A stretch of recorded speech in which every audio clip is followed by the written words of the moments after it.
Para realizar esta práctica he creado un escenario en mi aplicación de 3D externa, en 3D Studio Max, y en este caso, aquí en Customize, he ajustado las unidades del sistema de tal manera que una unidad sea 1 metro. Luego también en el display me lo he puesto en metros, pero esto es secundario. Vamos a abrir un proyecto nuevo en Unity y vamos a importarla. Voy a exportar la geometría, pero antes voy a crear un proyecto nuevo de Unity. Lo creo.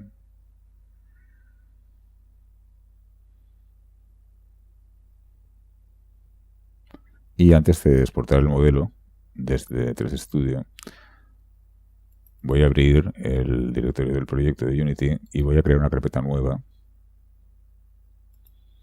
que se llame modelos, con objeto de tener la exportación de este modelo en el mismo directorio que el resto de cosas del proyecto y poder llevarlo de un sitio a otro. Vuelvo a Max y exporto el modelo en formato FBX. Busco el directorio del proyecto y lo guardo dentro de modelos. Voy a poner un nombre. Le llamaré pasillo 03.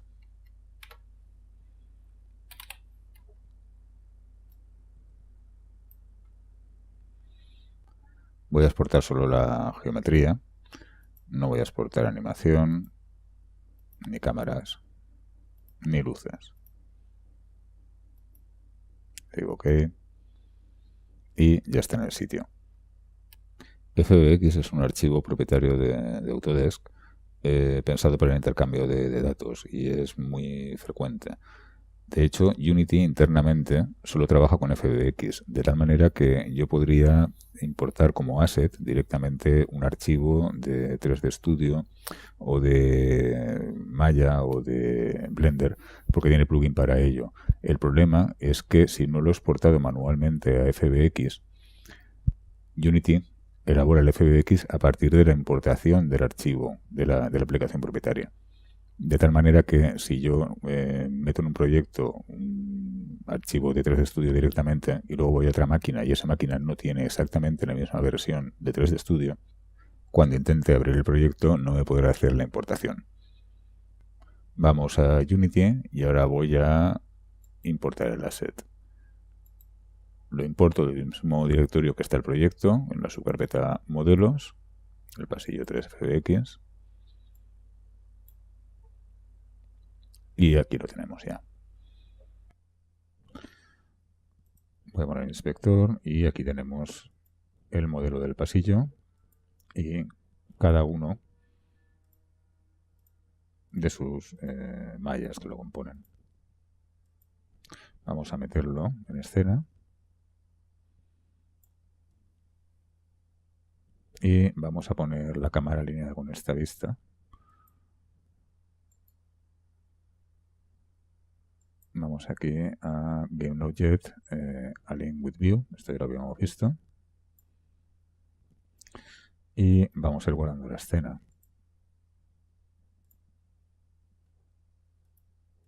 Vamos a llamarle 001, como siempre. Si creo una primitiva de Unity ahora, voy a crear un GameObject, una esfera. Vamos a colocarla por aquí.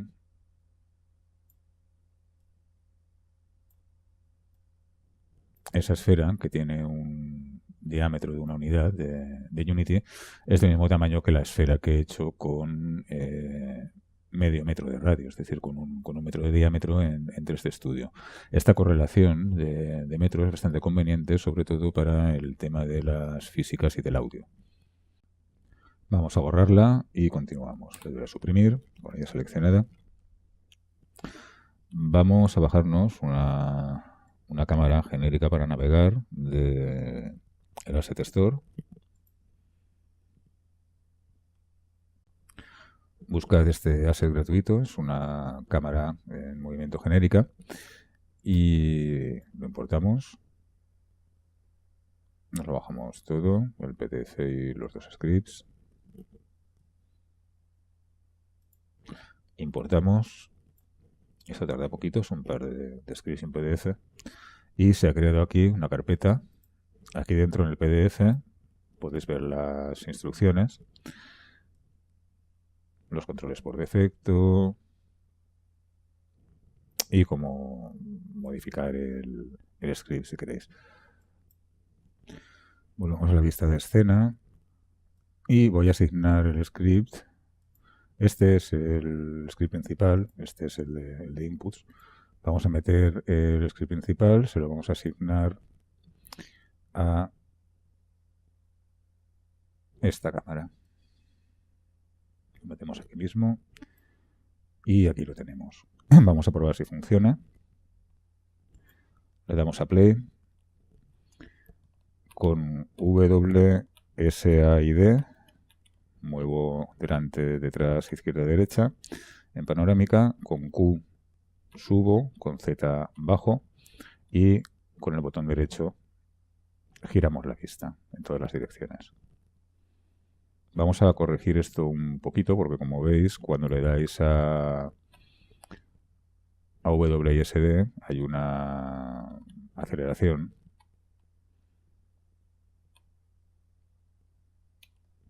Y entonces resulta un poquito incómodo para navegar. Vamos a cambiar eso. He cambiado una serie de parámetros. El multiplicador de la velocidad de movimiento lo hemos puesto a 60. El de rotación a 20. Las panorámicas izquierda, derecha y arriba y abajo a 20 también. Y el dampening, que era esta aceleración que quedaba del movimiento, lo hemos dejado al 0,1. Ahora navegar es bastante más cómodo. Probamos, damos al play y voy a mover un poquito por la escena,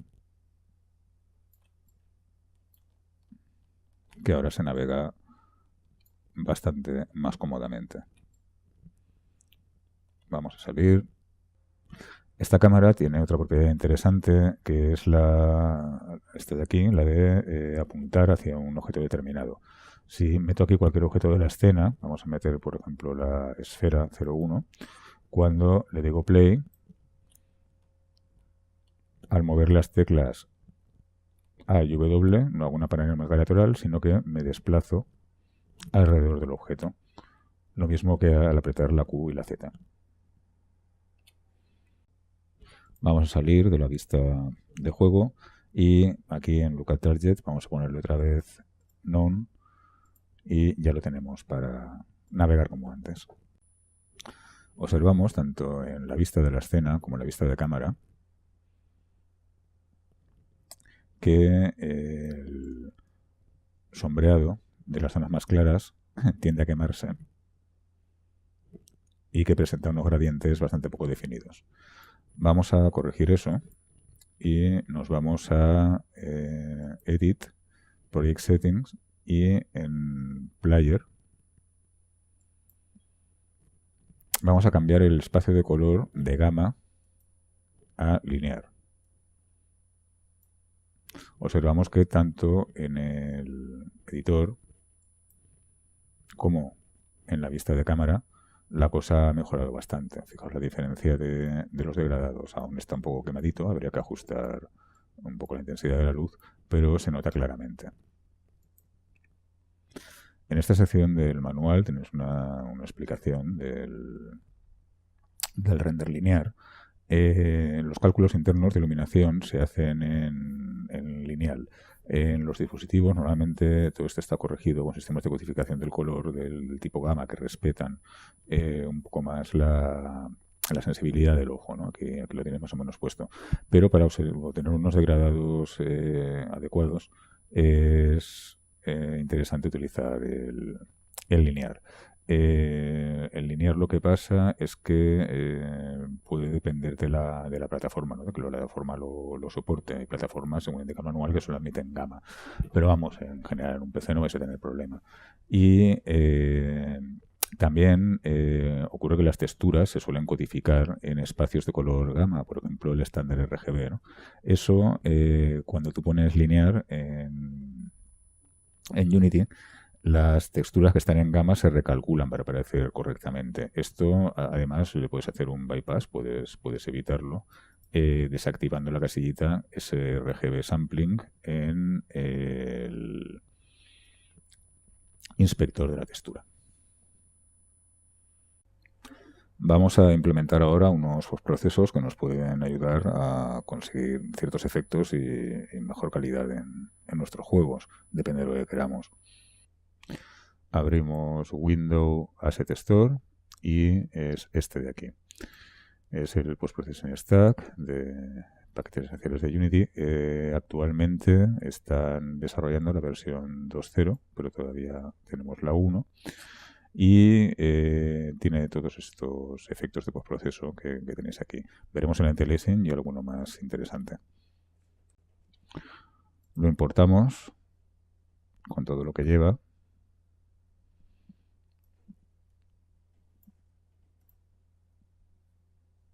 Probablemente os aparezca este pop-up que os dice que el proyecto contiene scripts que utilizan APIs obsoletas. Una API, Application Programming Interface, en este caso se refiere a las APIs gráficas, son las que nos van a comunicar con la tarjeta gráfica que tengamos.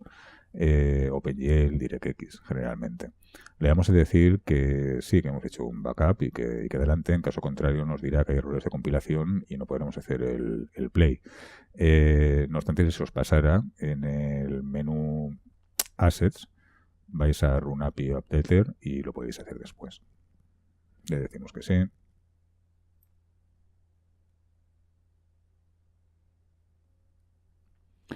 Aquí tenemos una carpeta nueva, se llama Post Processing, y aquí están pues todos los componentes. Y para que nos funcione, tenemos que añadir a la cámara, crear y luego añadir un componente de comportamiento de postproceso. Para aplicar estos postprocesos es conveniente trabajar en el espacio de color lineal, como hemos visto antes, y con el HDR activado en la cámara, HDR imágenes de alto rango dinámico. Aquí, al tratarse de un asset oficial de Unity, pues en el propio manual de Unity tenemos toda la información y cómo funciona cada uno de los filtros. Nos ponemos en la cámara principal y vamos a añadir un componente del tipo efectos y dentro de efectos pues Processing Behavior. Aquí abajo lo tenemos y nos pide un perfil. Ahora no hay ninguno, tenemos que crearlo. Vamos al botón derecho en Assets y creamos un Post Processing Profile. Vamos a cambiarle el nombre por postproceso.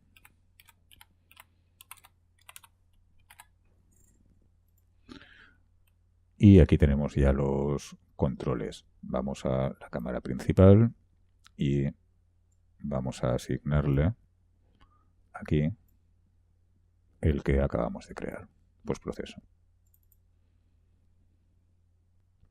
Vamos a la vista de escena, me voy a poner en el perfil de postproceso que hemos creado, activo el anti-aliasing, despliego, si me deja, ¿vale? Y tengo dos métodos, el rápido y aproximado o el temporal. El anti-aliasing rápido aproximado es más barato que el anti-aliasing temporal. Es más barato porque no utiliza vectores de movimiento y está recomendado para plataformas móviles. El anti-aliasing temporal es una técnica más avanzada que utiliza la información de varios frames, se almacena en un buffer y a partir de ahí se calcula el anti-aliasing. Es mucho más efectivo en movimiento, pero consume recursos de máquina de una manera importante con respecto al otro. Se recomienda para plataformas PC y consolas. Vamos a poner el anti-aliasing temporal y aparecen estos parámetros. Vamos a ponerlo a pelo, tal cual viene. Y bueno, vemos que funciona bastante correctamente el movimiento. Tenemos aquí el split del jitter. Este parámetro lo que va a determinar es el radio en texels en el cual se va a producir la mezcla de las distintos frames, ¿no?, almacenados en el buffer. Si lo pongo a 0 y le damos a play, vemos que prácticamente desaparece el efecto de anti-aliasing. Este blending, tanto para estacionario como movimiento, controla la mezcla del historial de los frames anteriores sobre el frame actual. Si los pongo a 0, veré que el efecto es esta oscilación, esta vibración. Vamos a dejarlos como estaban.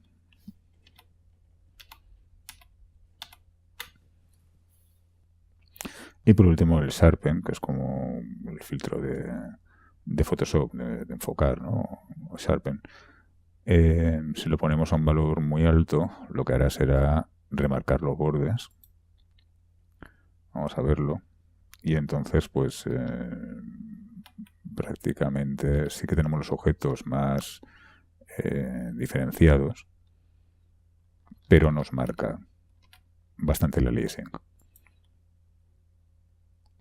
Normalmente vamos a ponerle un valor bajo. Si lo ponemos a 0 del todo, lo que notaremos es, pues, una difusión en los bordes bastante más acentuada. Entonces, bueno, vamos a dejarlo como estaba, con un valor más o menos bajo. Vamos a activar el desenfoque de la profundidad de campo también. Y si lo ponemos tal cual viene, veremos que no tiene ningún efecto en este momento. Vamos a cambiar la distancia del foco. Recordemos un poco la escala de nuestros objetos en unidades de Unity. Esto mide 1 de diámetro. Y vamos a ponerlo a 1 unidad. Si le doy a play, vemos que ahora todo aparece desenfocado y que hasta que no me acerco bastante, las cosas no se enfocan. Si le pongo un valor de 2,5 unidades, el efecto es más adecuado para la escala de nuestro proyecto. También tenemos la apertura. Cuanto más pequeño es la apertura del diafragma, pues más profunda es la profundidad de campo, el efecto. Por contra tenemos el focal length, la distancia focal, que cuanto mayor es la profundidad apreciable. Vamos a probar si ponemos la apertura a tope y la distancia focal a 0, no tenemos profundidad de campo. Vamos a dejarlo en los valores que estaba.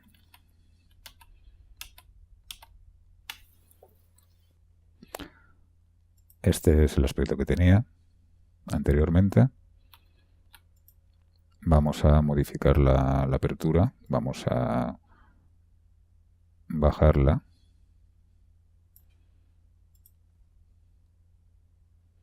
Y como vemos, el desenfoque aumenta. Vamos a dejarla como estaba.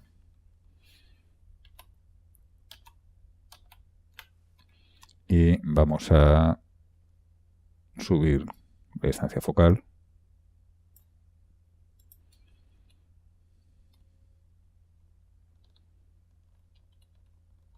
Y lo mismo.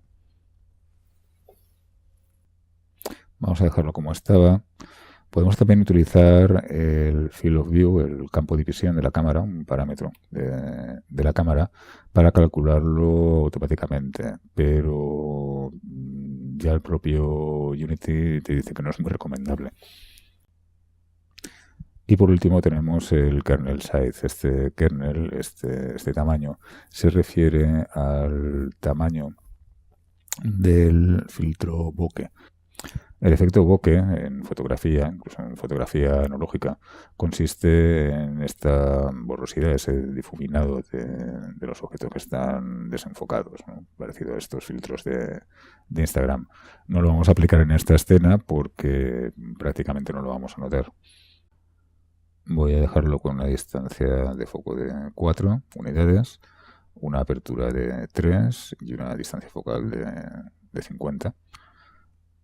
Y nos quedará así.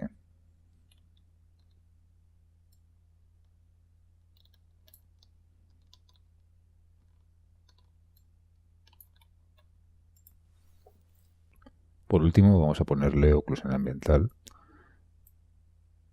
La oclusión ambiental lo que genera son las sombras producidas por la iluminación ambiental. En principio quedan un poco raras. Vamos a mejorarlas un poco.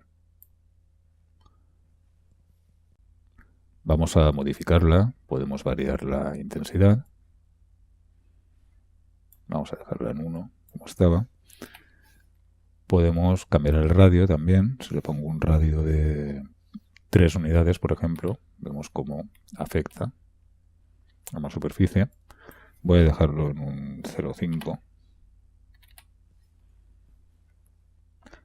Voy a ponerle el número de muestreos en alto, pero le voy a activar esta casilla de downsampling, que lo que va a hacer es que las texturas generadas para representar estas sombras se dividan por la mitad para ocupar menos en memoria. Voy a darle alta precisión aquí. Vamos a ver el efecto.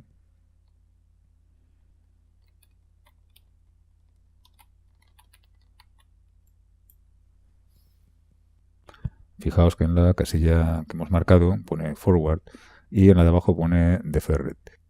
En la pipeline de render de Unity hay dos caminos de render, dos render paths.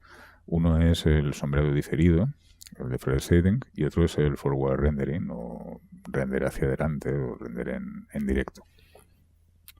El sombreado diferido es más preciso, tiene más fidelidad en la iluminación y en las sombras y está recomendado si tienes varias luces en tiempo real, pero requiere ciertas especificaciones de hardware, nada que ahora no lleve prácticamente cualquier ordenador. El forward rendering es más rápido, gasta menos recursos, pero una cosa que hace es que por defecto solamente va a calcular un pequeño número de luces brillantes por píxel y el resto lo hará por vértices o lo hará por objeto. Aquí podéis ver la diferencia entre una iluminación per vértex, por vértice. Aquí fijaos que hay unos valores en cada uno de los vértices de la geometría y se interpolan con los vértices adyacentes frente a una iluminación per píxel, ¿no? por píxel, que es mucho más precisa. Puedo cambiar el rendering path en Edit, Project Settings, Graphics. Aquí ahora mismo está bloqueado, pero si desactivo utilizar las opciones por defecto, puedo acceder al rendering path y modificarlo para cada uno de los tiers. Voy a dejarlo como estaba, en Use Defaults, y vamos a ver lo que son los tiers. Los tiers son distintos niveles de la plataforma de salida que vamos a utilizar. Puedo hacer ajustes distintos para cada uno de ellos y estos tiers, estos niveles de plataforma, vienen definidos por el Rendering Graphics Tier de Unity. Por ejemplo, en el Tier 1, el más bajo, pues las plataformas son dispositivos Android que no tienen el OpenGL 3, el iPhone 5.5C y anteriores, el iPod Touch, etc. No obstante, podemos sobreescribir esto para cada cámara. Vamos a nuestra cámara principal y vemos que aquí también tiene su rendering path. Puedo utilizar los graphic settings, que utilizaría los que acabamos de ver, o puedo decirle forward o deferred. Le voy a poner el deferred.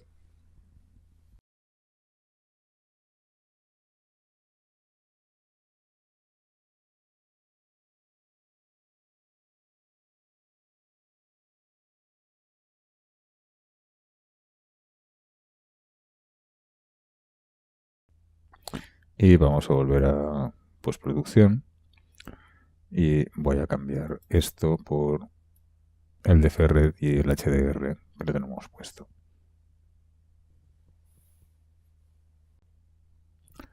Vamos a navegarlo. Y como vemos, pues el resultado es bastante mejor. Voy a dejar la intensidad a 0,7, el radio a 2, tiene este aspecto. Y vamos a la ventana Lighting, que ya conocíamos. Y en Settings vamos a cambiar la fuente de la iluminación del entorno de Skybox a un color. Ya tengo este color de aquí, es un gris. Vamos a bajarlo un poquito. Y vemos que la escena nos queda amarillenta todavía, pese a que es un gris que no tiene saturación. Esto se debe a que por defecto la luz direccional que hace de sol, tenemos aquí, viene de un color amarillento. Vamos a seleccionarla y vamos a cambiarla a un blanco sin saturación.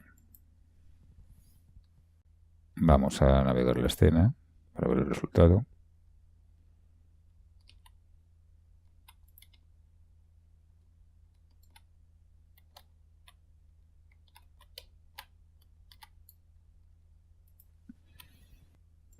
Podemos observar cuando renderizamos por cámara estas bandas que se producen en los degradados. Esto es bastante frecuente y tenemos aquí otro filtro de postproceso que podemos utilizar, que es el dithering difuminado. Este dithering no tiene parámetros para configurar, pero nos va a evitar esos degradados tan molestos. Como veis, ahora está bastante más fino.